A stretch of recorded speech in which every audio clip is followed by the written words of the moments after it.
see I was running late making the sync. So next one. So in terms of North American macro updates, first of all, as of today, actually as of an hour and a half ago, RBC has redone their forecast for Canada's annual GDP growth, and they've raised it up to 1.3%. This is due to three things, mostly. One, how unstable the US is compared to us. Two, the Carney government's decision to pour roughly 6.9 billion Canadian dollars into the military, which will promote, aside from investing in the actual military, but multiple defense contractors and the knock-on effects of that. And finally, the easing of acquiring building permits. So with all of that, all our GDP growth has been increased. The US GDP growth keeps fluctuating, actually. So I wouldn't be surprised if this changes next week. However, Goldman Sachs has reduced the probability of a recession. As of yesterday, it was at 35%. This is because the US and China have managed to come to an agreement as of yesterday for their trade talks. So things are a little bit more stable now comparatively. And the Carney government, related to the first point, initially during his campaign, he promised to meet the NATO 2% defense spending target by 2030. However, as of yesterday, or a few days ago, he promised by the end of this year. So that and repositioning the Coast Guard as underneath the military. Next slide. Right. So everyone's favorite, NVIDIA, right? So I like to call NVIDIA the vibe stock, actually, because NVIDIA, Tesla, yeah, mostly those two. They operate more off of vibes than they do actual earnings or any real logical sense, right? Don't get me wrong, NVIDIA has a great product, but NVIDIA's PE ratio is currently at 46. So if you invest in NVIDIA right now and their income stays stable, it's going to take you 46 years to get your investment back, right? And you can see how flip-floppy and vibey the market is based on the reaction to Jensen Huang's statements. In January, in CES, he dismissed quantum computing as decades away, which caused quantum computing stocks to crater by 45% in one day.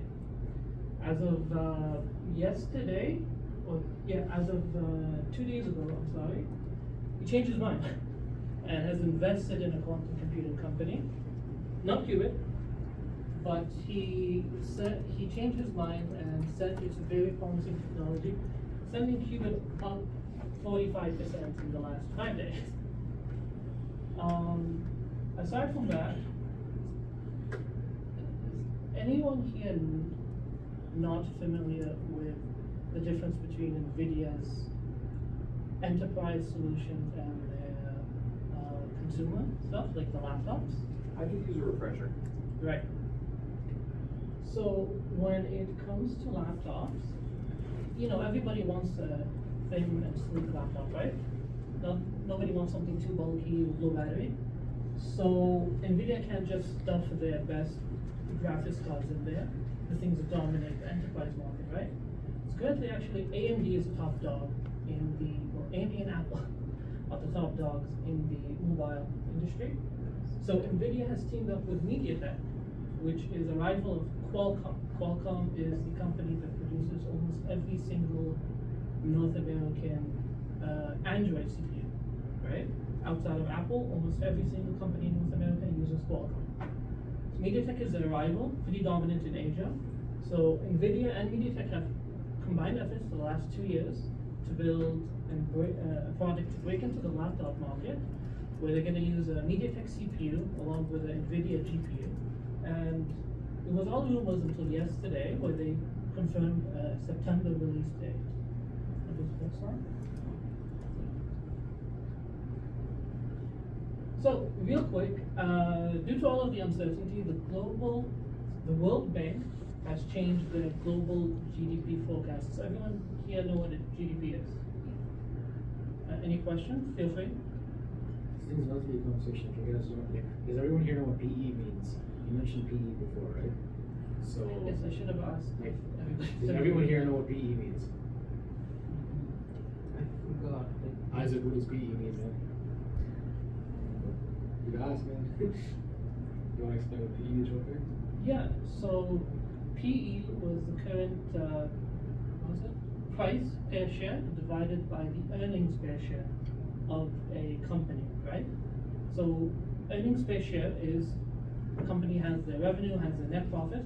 If you take their net profit and spread it out to every single investor, that would be the E in the PE, right? So that's your profit per share. And PE is just a stock price, right? So what this represents is if the company's earnings stays stable at that exact level, how long will it take for you to recoup your investment outside of stock price increases, like just purely through dividends, right? So a company like NVIDIA right now. Sorry, so is PE only relevant for dividend yielding stock? That's a great question. Yeah, I don't know the answer to that. No, it's relevant to every company. I've seen It's a way of evaluating the value of it. Yeah, I've seen non-dividend paying companies like A and D. They have PE ratio, right? So must apply to them in some way, at least as a metric, right? However, like Tesla, PE ratio is over 100, for example, right? And we'll stop here, but basically,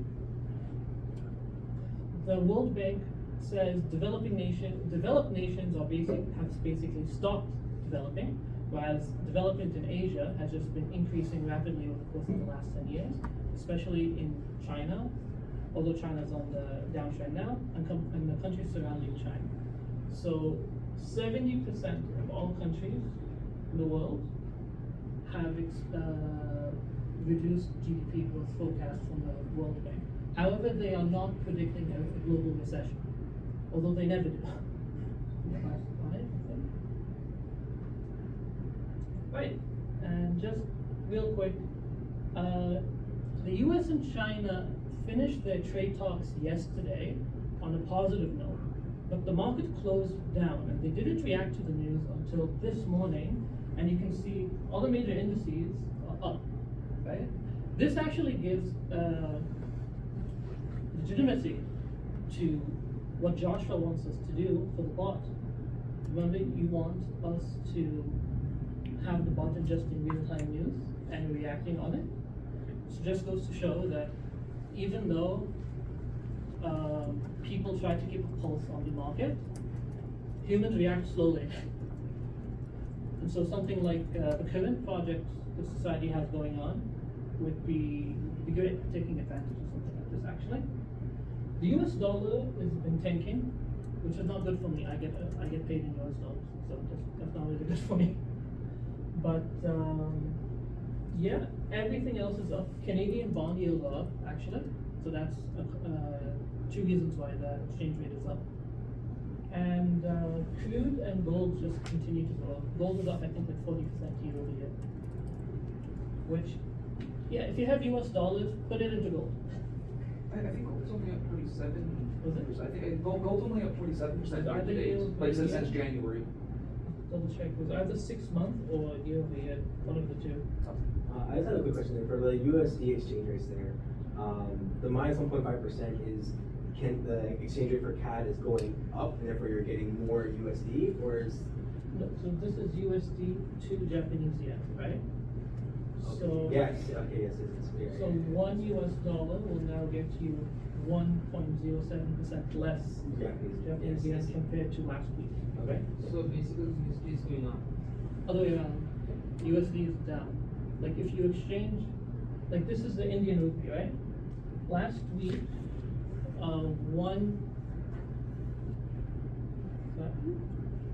You guys are both technically right, because the terms were baselines. Yeah. And Because if the you value- value is increasing, right? Compared to the others. it's the other way around. It's the other way around. One Yeah, US it's dollar going will down, get you yeah. more Indian rupees last week than it would today. But also, Not by a lot. Indian rupee is worth more. Exactly. It's not just one variable, it's two variables, that's Well, why. it's worth more USD. Yes. Because USD value is going down. Exactly. USD is down against all major currencies except the pound, which is stable. Pretty much, For yeah. cents right. Yeah. So it could be, and something like the 0% could be just the US dollar is down, right?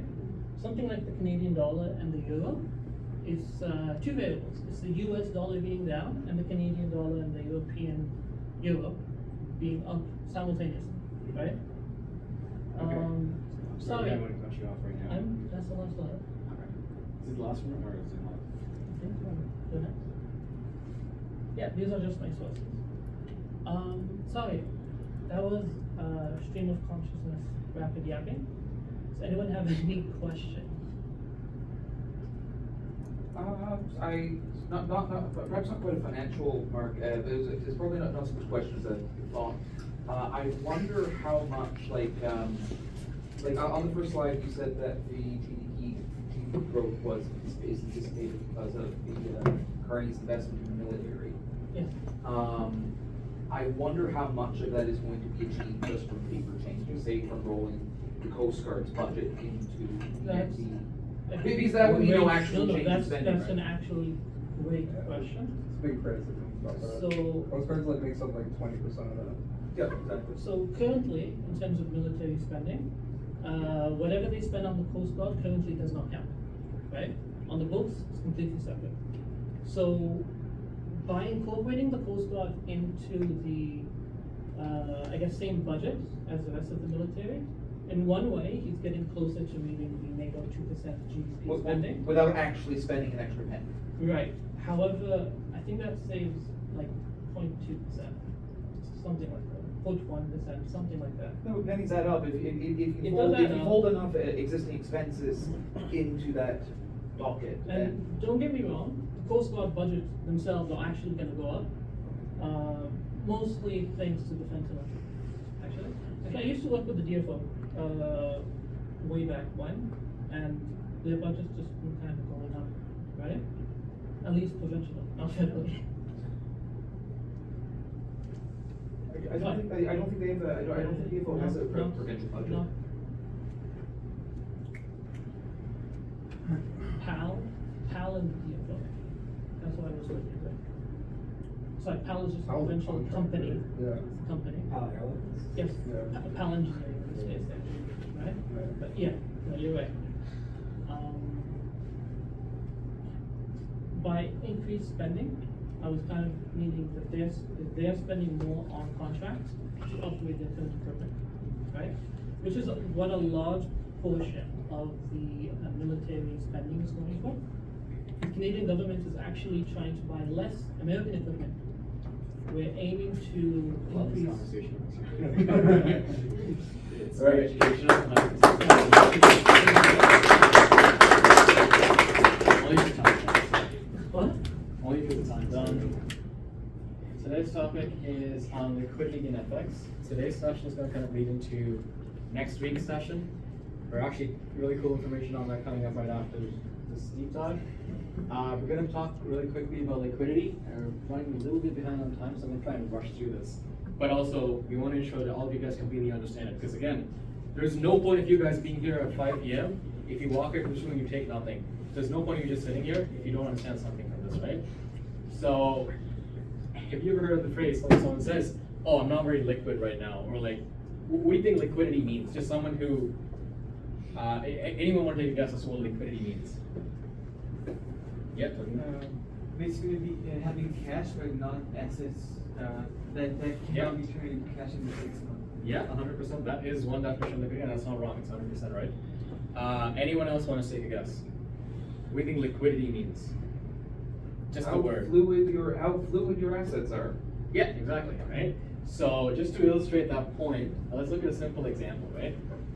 So assume all you own is this house, and you have $1 million. That means your entire net worth is just that house. You have, assume your own body is of no value whatsoever. Assume everything else is horrible, you're living a horrible life, but you have an amazing house that's worth $1 million. In this situation, now you want to buy a car, and that car is worth $500,000. And now it's imperative to you that you need to get that car, say within a week, or within. I know that I need this car for to have a job starting in like 3 to 4 days. I need this car like ASAP. I need this like now. But again, all I have is a house, right? I have $1 million. Sure, I have $1 million, but will I actually be able to sell it for $1 million in like 2 days? Do you think you can actually sell a house for $1 million in 2 days? If your house is worth $1 million and you try going to market with it, you probably cannot actually get the exact price right when you start. Right? Think about it this way. If you want to sell a house for $1 million, you could probably, if it's actually worth $1 million, assuming that's the case, right? The property, the construction, everything in there is combined worth the actual, you get like someone come and evaluate it, it's worth $1 million. Say it takes, just 1 second, Ian. Say it takes 2 months, and within 2 months you can actually sell it for $1 million, for sure. But every single day until that 2 months, there's no guarantee, because think about it, if you see a house that goes on sale tomorrow, what are the problems, right? Not enough people know about it. The right buyer who could look at it doesn't even, like, he doesn't look at it on that particular day, there's problems, right? So it needs to go into the market, people who can know about it, and that's when you're actually able to sell it. Yeah. So even in a scenario where you could get $1 million on the spot, you'd still need to divest entirely from the asset. Yeah. So even in the best cases. Yeah, exactly, right? And that's the problem, right? So you technically have all this money, but it's not liquid. What that means is you can't move them around really, really fast. And so say I want to transfer my money from, just from this house to a car or just something simpler, right? So there's a few questions when you think about liquidity. This is just stuff that I thought of real quick. First, how would you sell it, right? How would you sell a house? Like, let's take the house example, right? You need to go to a broker. You need to go to someone who basically knows the entire market. They're connected to buyers and sellers. They connect different types of people together. How long will it take for me to actually sell my house? But sure, I have $1 million. But really, I don't have any money within a day. I have $1 million in 2 months, but within a month, maybe I only have 900,000. Because within a month, I can only get a buyer, only need to pay 900,000. But if I wait for 2 months, I can get $1 million.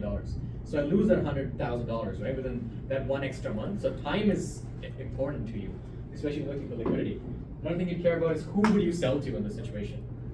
You need someone on the other end to kind of like absorb that liquidity almost. You kind of like decide, okay, like I'm looking for a house as well. Like someone's out like a real estate mogul or someone's looking to buy houses all the time. I just need someone basically going to buy the other end of your deal. To illustrate this point, let us look. We're going to look at a slightly different asset class today. So far, all we've really touched on are equities. And one of the reasons the next couple sessions, we're going to actually start looking at different asset classes going forward. But this is a bond, right? So technically it falls under fixed income, which is like a certain type of asset class. But again, we don't have to worry about fixed income today. None of that, we're just looking at a certain example here. So let's look at scenario A. And I'll explain what a bond is real quick. So let's assume there's a company, right? There's a company called Precision Parts Incorporated. And what they want is basically, they want some money, right? They basically want to loan some money from someone. It's a small company. They have like 5 employees, but they don't even want to start making these precision parts, right? And now when they want to start making these parts, they need a lot of money first. How would they do it? One of the ways you can do it, you can obviously borrow a loan from a bank, right? That's option 1, or actually that is an option. Otherwise, what they can do is they can do something called issuing a corporate bond. A corporate bond is literally like a guarantee. It's like a loan, basically between a buyer of that corporate bond and the seller. So imagine Keegan here is Precision Parts, and I am just an individual guy, and I just want some, like, what I want to do is basically I want some money, and he wants some money, and he needs all my money like ASAP, right? So what I do is I give him $100,000 today, and I say, sure, like you will issue me a corporate bond, so I give him $100,000 because he wants the money, right? And what he says is over fixed intervals of time, I'll keep giving you like $1,000 more, $1,000 more, $1,000 more. So by the end of say 5 years, it's kind of like saying like the same concept as a loan, right? By the end of 5 years, I'd actually have $105,000, right? $100,000. Does that make sense? So this way, basically, a corporate bond is just a way for you to trade stuff. I mean, basically, like for him to raise money, and for me to get some interest on that money, right? So it's similar to a loan, but it's issued by companies, right? Yes. So first he's giving you 100,000.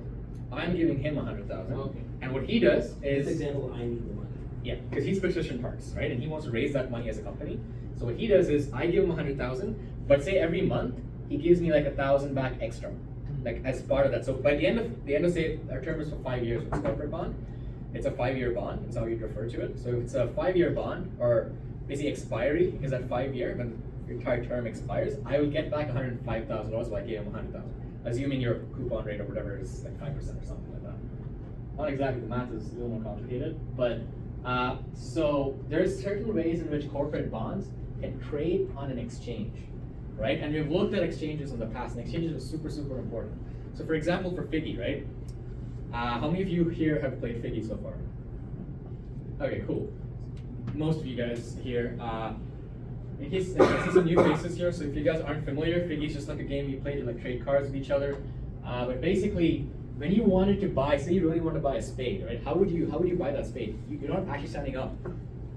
Say Shuroge wants to trade it with Tepmeet or Keegan, right? He doesn't just stand up and tell Keegan, give it to me. No, he goes on the exchange, or that software that allows him to trade between him and Keegan. So that exchange is an exchange of parts, an exchange of stuff between them. That's what an exchange means. So you can technically trade a corporate bond on an exchange. So how this works is, think about it this way. Again, Keegan, it's the same situation.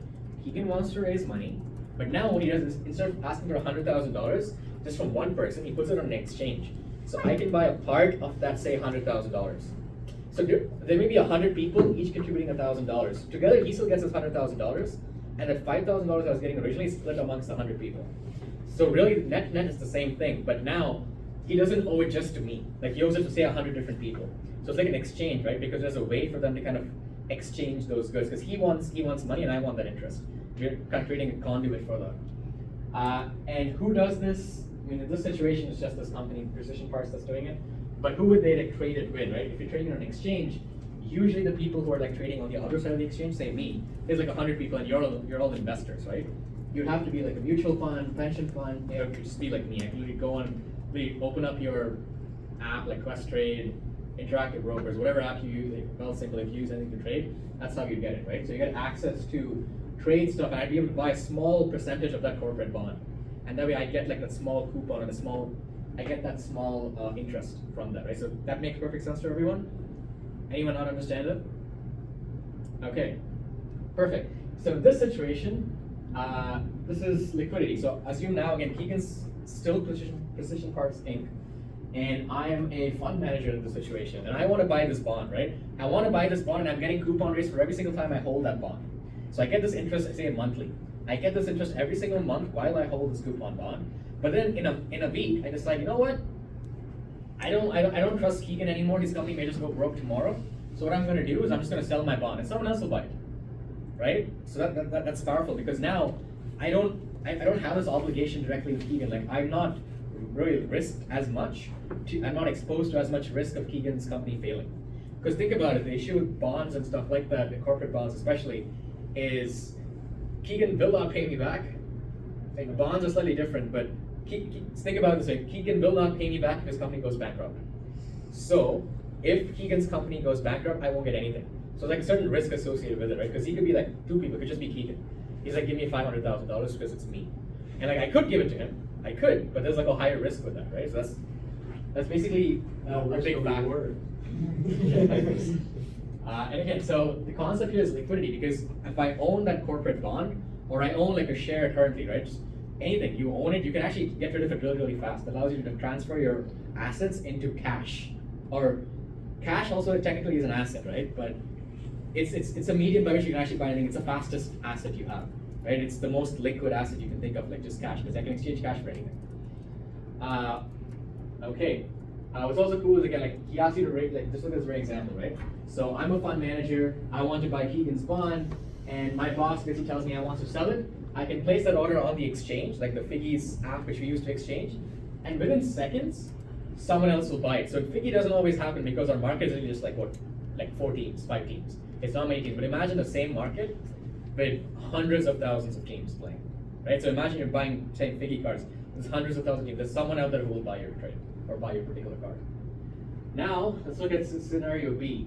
So scenario B, let's say Keegan, he doesn't want to go to a public market. Instead, what he wants to do is he wants to go to TD Bank. He goes to TD Bank and he says, TD Bank, please give me a loan. And they're like, okay, like assume TD Bank really trusts Keegan. He's really, really smart. Everything they like about Keegan, they're like, you know what? We're going to give you a loan of $500,000. They give him that loan, and now the issue for say the bank or even Keegan, honestly, the issue for honestly for the bank more is if the bank doesn't like the deal with Keegan, say it's a 5-year deal, right? It's a 5-year loan Keegan takes. The bank cannot escape that loan, kind of. So if Keegan kind of goes bankrupt, they kind of, what do? Like the bank loses all that money. There's also like it's a big factor of how banks decide when to loan, right? That's because that risk of default or risk of failure from Keegan is important. But again, like that risk still sits in the bank, right? So I cannot, as a bank, I can't get rid of that. There's no way for me to kind of get rid of it. I gotta wait for Keegan to finish his 5 years, and I'm kind of stuck with that. It's illiquid. So technically, imagine I'm a TD Bank, and I have 5 loans to like Keegan's, right? And each are $500,000 each of my loans. So I can tell you, like, oh, like I'm a fund manager. I have $250,000 across 5 different people. But then someone asks me, sure, pull up $500 right now. And I'm like, actually, you know, like I gotta wait 5 years for my $500,000. Technically, you do have $500,000, but it's not liquid. It's not available to you right then and there, right? So again, this is the exact situation here. So the investment fund is now. The investment fund in my situation was like TD Bank, so let's call it TD Bank still. So TD Bank is now the lender to Keegan, and they cannot simply sell this loan, this agreement between us on an exchange, because I can't sell it to anyone else. No one else is going to buy it. There's no method for me to exchange it as well. So they have to kind of hold it for say a 7-year term or like a 5-year term, unless Keegan decides to like pay it all together. That makes sense? Any questions whatsoever? Okay. Sweet. Now this kind of brings us to foreign exchange and FX. I'd love for you guys to first spitball what foreign exchange you think it means, just generally. It's a pretty basic concept. Everyone knows what it is technically. Yes? Exchanging currencies. Yeah, exchanging currencies, right? And it kind of goes back to what Kamal was looking at on one of his last slides as well. It had like dollar yen or like USD. So this is usually the way you refer to it. So this is called like, say it's USD and Japanese yen, you call it like dollar yen, right? Because that's the exchange between the American dollar and the Japanese yen. And this thing changes, right? It's the same every single day. But who do you think are the people that are buying, say, foreign exchange? Anyone want to take a guess? Yeah. Students like us, like with the study abroad, and merchants were like doing international business. Yeah, no, 100%. Anyone else? Everyone. Everyone, yeah. Practically, yes, you're not wrong. And you'll also be surprised, amongst all the asset classes there are in trading, like there's equities. Equities are stocks, right? That's what you hear about most of the time. But foreign exchange is the biggest market by far, right? I think next slide should still be visible on this. You gotta see it. 24 hours, this thing trades 24 hours a day. Like basically Mondays through Fridays, $7.5 trillion every single day. So this dwarfs the stock market. This is massive, much bigger than the stock market, much bigger than bond market, much bigger than credit market, much bigger than rates market, much bigger than any other asset class you can name. It is the biggest market, right? So it asks the question, right? Because if you mention like it's just individuals buying it, how would we like? I can guarantee you this. There's no individual. There's not even if individuals, like how many people are there in the world? Like it's not. I don't think there's that many people actually buying like individually these like foreign currencies, right? Because you don't buy it every single day. But still, every single day, it's $7.5 trillion trade. So who are the main institutions, like the main institutional investors, the big sharks? Central banks. Central banks, yeah. Governments in general. Governments in general, yeah. Risk management firms. Yeah, investment firms. Import And you export. two, I kind of combine them. Governments and central banks, I've just put them together. Import, Central banks. exports. Sorry? Import and export companies. Imports and exports, yes. Retail trade, correct? Any, I think especially credit card companies, and anybody processing international transfers. I would put that under retail. Like it's the same Tourism bucket, as well. basically. Import, export, sorry? Tourism as a whole, probably. Yeah. Technically, yes. Although But that would just be an probably individual, I would retail call as it. I well. wouldn't, yeah, I think of the stakeholder, I would call it like an individual, right? So, these are kind of the main buyers that transact in the $7.5 trillion that happen every single day, right? Like, so you got international banks, you got central banks, commercial companies, investment firms, and sorry. What about pension plans or pension funds? Yeah, I mean, I just put them right here, Okay, institutional okay, investors yeah. kind of in here. Yeah, I mean, commercial companies two, but that's like a slightly different conversation because you're hedging against dollar risk. But realistically, these are the five, right? Can you name any others? Me. Yeah, so Amir's not on the list. He's not on. Which one? Are you a central bank? Any/all. Alright. Okay, so for this example, one thing to note about is all the stuff we've been seeing on is stuff that trades on an exchange, right? Stocks trade on an exchange, but this doesn't trade on an exchange. So if you actually want to buy dollars, what you literally have to do as a bank or central bank or stuff like this, like think about how would you buy it? Like we'd go through an app, we'd go to like our bank and we'd ask them to do it, but how would they actually trade it? It's through bonds, isn't it? Government bonds. Other government bonds, like Canada would buy like maybe Japanese bonds in that way. That's how the banks would just buy themselves, but like how would that actual transfer of money happen? And it literally happens literally this way. Say, let's name some international banks, let's name some central banks. So central banks, okay, this is the problem. Okay, this doesn't work. Let me see. Okay, so it's not anticipating this, but basically let's look at some central banks. Right? So basically there's certain acronyms they'd use, like BOJ is the Bank of Japan, BOC is the Bank of Canada. You just call it the Fed, or yeah, just the US central bank is like the Fed, basically what. Reserve. Yep. Federal Reserve. Yeah, exactly, right? So you got all these different market players, right? And really, you may be surprised, but all the trades we make as individuals kind of ends up as a trade amongst these big guys, right? And that's exactly how it happens. So, say for example, I decide to trade with, say, Questrade, but Questrade really has a big, Questrade is like just like a brokerage account if you've not heard of them, or Wealthsimple, or whatever name you're most familiar with. They have a big account at something like the Bank of Canada, or they have a big account at, like, you know, JP Morgan or something like that. And they have like, they put bulk orders in and they do all this stuff. So the good and bad thing about FX is, a good thing about FX is just imagine you're playing Fiddy again, right? And here, Shuro's right here, Ola's right here, and Ian's right here. Now there's no exchange. So they have the physical cards, but they want to trade them now, but there's no exchange. And now these three are talking over here. Like, you know what? Trade me spades for $2. $2, sure. But then at the back of the room, they don't know this conversation that's happening here. So to them, they're actually trading spades for $8 over there, right? It's like a smaller market, so such disparities could make sense, right? So again, these people are trading for $2 because they think the value of this card is $2, but they don't know what the guys in the back are discussing it to be, which is actually how the FX market works. No one has an exchange for FX. And it's kind of by design. People don't want it because what this means is it's kind of like hidden information, right? So this could actually be a select group of people. They're trading it for $2 because you call it like a pool of liquidity. So this is like a pool of liquidity just amongst the people here. So they kind of have their own pool of liquidity going. And for everyone else to join, they're like, nah, you guys are not cool enough. Like to join this circle where they trade spades for $2, like you have to be a big bank, you have to be something super, super massive. Like individuals cannot get access to this for $2. Right? But the guys in the back, you're like, oh, it feels like anyone. Like, you know, like, come over, like, you want spades, I'll give you 20. You know, like, I'll give you for $5, I'll give you whatever price you want. About $3. But again, that's the concept, right? Because it's not organized, it's not centralized anymore. It's not on an exchange.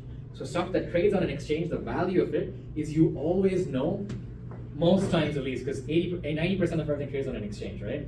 For like stocks and stuff like that. So most times you know what the price of a stock actually is. But for $1, it changes, yeah. When you say there's different prices for the currency exchange rates, right? Yeah. Do you mean like how when you look up an exchange rate, like Yeah. you see the forex exchange rate, but then you go to actually do it at the bank, and it's like 6 cents less for you, right? Yes. Yes. So yes and no. I just don't want to introduce time into that concept because time will obviously change. So between when you look at it and you go to the bank, it's different. Oh no, I mean like Yeah. on the spot. Exactly. So if you actually go on the spot, you look up what say Canadian dollar, American dollar is, dollar CAD is. Try to look up what CAD is. Say it says it's 137, right? In all honesty, if you're a big institutional investor, that's probably not the price you're paying. You're actually paying a better price because you have access to that pool of liquidity amongst the bigger sharks. Because again, think about it. You're getting it from one of these guys, and they have to kind of make their own margins, right? Because they're all making money off of you. So the number you get is an aggregated value, like an app. It's not an app. It's like a weighted average. Think of it as a weighted average. But amongst like the trades that happen between the international banks, central banks, commercial companies, investment firms, retail traders. But also, the person who kind of like on Google, if you Google the actual value, it's not the actual value, right? Because that's the thing about just the nature of foreign exchange. It's just decentralized. So you just actually don't know actually how much it was actually trading for. The good thing is, it's always going to be within a few cents. Like it's never like, because just imagine like dollars are a big thing. Everyone's $7.5 trillion to trade every day. People are kind of figure out if they're trading dollar CAD for $1.10, like $1.10, and trading for $1.50, like everyone's going to come here, right? That's obviously going to happen. So there are small differences, but they're all usually in cents. But those differences still do exist. That doesn't happen on an exchange, because in an exchange, everyone always sees everything. Does that make sense? I think those are the biggest differences between. These are called OTC markets, or over-the-counter markets, which means it doesn't trade on an exchange. So this, for example, is an OTC market. Stocks are listed markets, so they're listed on an exchange. Because you can all see that information. Like you just go to Google, find out the price, that's the actual true price of that company on that exchange. And that's always true. What we Google is actually not the right price. That's not the price banks pay, that's not the price a retail firm may pay. An investment firm may pay a different price than an international bank. Also, different international banks may pay different prices because again, they have different pools of liquidity. Different people are trading with them, right? Let me just see if I have. Okay. There's something called the fixed protocol. I don't think I need the board for that, but basically, I just want to show like how it's actually calculated as well. It's very simple, right? The fixed protocol is kind of how people decide to calculate it, and it's calculated this way. So, say for example, Keegan and Shubro are trading $100 every single day between Canadian dollars and US dollars. He's buying $100 every single day. He's selling Canadian dollars. And he has a number, right? And he decides to stream that number or make that number available publicly. Not everyone has to. There's no obligation. This is the crazy part, right? There's no obligation on big banks and stuff to actually share that information. So the information you get is actually a very small subset of the actually traded data. So also the $7.5 trillion is an estimation. For stocks, you Google it, it tells you like 100,000 shares traded today, like blah, blah, blah. You have, it's the exact number of shares that actually traded. This is an estimation because no one actually knows. Between these central banks and international banks, say JP Morgan buys say $6 billion Chinese yuan, right? They buy this tomorrow. And actually no one else will know other than those two banks. Chinese government may know, right? But other than that, like there's no, because they don't have to declare, there's no obligation. Right, like log every single trade on an exchange for everyone to kind of see. One of the reasons I think this is important, just for all of us to kind of understand it, is kind of for the next session. I'll get into society updates in a second. One thing you want to think about is currency pairs. So currency pairs are, again, when you're talking about stocks, it's always Apple. You call it like, hey, do you want to buy 100 shares of Tesla? Do you want to buy 100 shares of Apple? Like, you call it something. How would you refer to it in this way? So it's a currency pair. The product is always two currencies. It's dollar, so it's dollar always means US dollar. Never, it's not Canadian dollar. CAD is Canadian dollar. So dollar, say dollar yen. Dollar is an exchange between a dollar yen trade means I want to buy yen for dollars. Right? That's what a dollar yen trade means. A yen dollar, or it's the other way around, right? So just that simple name is kind of like a product. So think about it this way: you can kind of get USD CAD, that's USD CAD, or like American dollar to Canadian dollar. That value is always changing over the time of the day. And again, the value you know is not 100% accurate, because again, that you don't know all the pools of liquidity. So one last thing I just want to mention is something called an ECN, an electronic communication network. This right here, for example, this pool of liquidity we spoke about, they could actually be sharing the average price at which they're trading to like just like, it's called not an exchange exactly, but it's like a network, like it's a computer basically. It's a computer that stores all the data that they're willing to provide. So there are people who are willing to provide this data, they provide it, and then the ECN records it, and then aggregates all the data they get from willing providers. So again, it's not a big portion of the actual market.